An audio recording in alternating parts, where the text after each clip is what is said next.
আসন্ন ত্রিস্তরীয় পঞ্চায়েত নির্বাচনের ঠিক পূর্বে রাজ্যের সর্ববৃহৎ আঞ্চলিক শক্তি তথা জোট সরকারের অন্যতম সঙ্গী ত্রিপ্রান্ত দলের সুপ্রিমো প্রদ্যুৎ কিশোর দেববর্মনের সাম্প্রতিক এক বার্তার ফলে এ রাজ্যের রাজনীতিতে এক নয়া সমীকরণ তৈরি হয়েছে।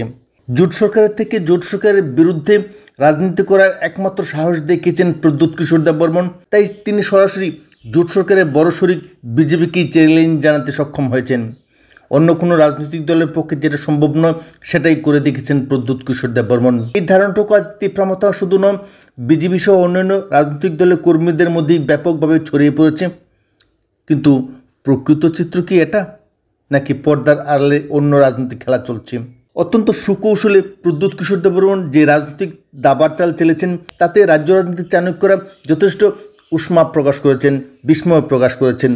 কারণ প্রদ্যুৎ কিশোর দেববর্মন জোট সরকারের সঙ্গী হলেও বিজেপি আইপিএফটি তীব্রতা জোট সরকারের বিরুদ্ধেই ত্রিস্তরীয় পঞ্চায়েত নির্বাচনে স্বাধীনভাবে প্রতিদ্বন্দ্বিতা করা ঘোষণা করেছেন। এ ধরনের রাজনৈতিক ঘোষণার পেছনের রহস্যটা কি? আসুন তাহলে জেনে নেওয়া যাক। 2023 সালে বিধানসভা নির্বাচনের ঠিক পূর্বেও একই দাবার চাল চেলেছিলেন তীব্রতা সুপ্রিমো প্রদ্যুৎ কিশোর দেববর্মন। তৎকালীন সময়ে তিনি এডিসি এলাকার 20টি আসনের বাইরেও 22টি আসনে প্রতিদ্বন্দ্বিতা করেছিলেন। 2023 সালের নির্বাচনী ফলাফল থেকে একটা বিষয় স্পষ্ট যে প্রদ্যুৎ কিশোর দেববর্মন এডিসি এলাকার 20টি আসনের মধ্যে 20টি আসন দখল করতে পারেনি।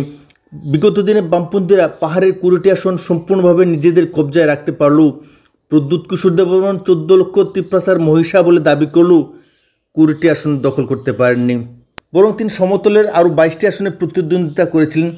তাই স্বাভাবিকভাবেই বলা যায় যে যেখানে তিনি এডিসি এলাকার সমস্ত আসনগুলি দখল করতে পারেনি, মাত্র 13টি আসন দখল করেছিলেন, সেক্ষেত্রে এডিসি এলাকার বাইরে যে 22টি আসনে প্রতিদ্বন্দ্বিতা করেছিলেন সেখানকার পরিস্থিতি কী? বিধানসভা নির্বাচনের রাজনৈতিক সমীকরণ থেকে তীব্রতা সুপ্রিমো কি শিক্ষা নেননি?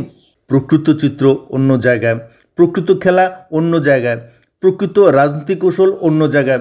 2023 সালে বিধানসভা নির্বাচনে বিজেপি বিরোধিতাকে সামনে রেখে বিজেপিকে সহযোগিতা করার জন্যই যে গোপন রাজনৈতিক দাবার চাল চেলেছেন, ঠিক একই কায়দায় একইভাবে এবার আসন্ন ত্রিস্তরীয় পঞ্চায়েত নির্বাচনও বিজেপিকে পেছন থেকে সহযোগিতা করার জন্যই এই নয়া রাজনৈতিক কৌশল নিয়েছেন। অর্থাৎ আসন্ন ত্রিস্তরীয় পঞ্চায়েত নির্বাচনে তীব্রতা দল সরাসরি বিজেপির বিরুদ্ধে বিরোধিতা করবে, এই ফোকাস থাকলেও প্রকৃত রাজনৈতিক খেলা অন্য জায়গায়। বিরোধী রাজনৈতিক ভোট যাতে ছত্রভঙ্গ হয়ে পড়ে তার জন্য তিনি ঘোষণা করেছেন হিন্দুস্তানি, মুসলিম, মণিপুরি এবং বাঙালি অংশের জনগণকে নিয়ে তিনি প্রতিদ্বন্দ্বিতা করবেন। অর্থাৎ বিভিন্ন জাতিগোষ্ঠীর প্রার্থীদের তিনি প্রতিদ্বন্দ্বিতা করার সুযোগ করে দিয়ে বিরোধী ভোটকে ছত্রভঙ্গ করার যে রাজনৈতিক প্রয়াস নিয়েছেন সেই প্রয়াস আজ আর গোপন রইল না, বরং এটা ওপেন সিক্রেট হয়ে গেছে যে প্রদ্যুৎ কিশোর দেববর্মন বিজেপি বিরোধিতাকে কেন্দ্র করে নিজের দলের থানসা রক্ষা করার জন্য একটা চেষ্টা করেছেন মাত্র। কিন্তু প্রকৃত চিত্র হলো বিজেপিকে পেছন থেকে সহযোগিতা করে নিজের আখের গোছানো। কারণ ইতিপূর্বে বিধানসভা নির্বাচন এবং লোকসভা নির্বাচনে রাজ্যবাসী সেই চিত্র পরিলক্ষিত করেছে। লোকসভা নির্বাচনে নিজের বোনকে প্রার্থী করে নিতে পেরেছে।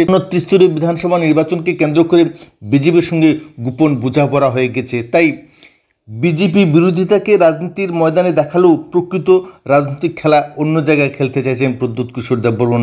বিরোধী ভোট ভাগাভাগি হওয়ার ফলে বহু আসনে নির্ণায়ক খেলা খেলবে তীব্রতা। এই দাবার চাল নিয়েই বিজেপি বিরোধিতাকে সামনে রেখে আসন্ন ত্রিস্তরীয় পঞ্চায়েত নির্বাচনে তীব্রতা আলাদাভাবে প্রতিদ্বন্দ্বিতা করার কৌশল নিয়েছে।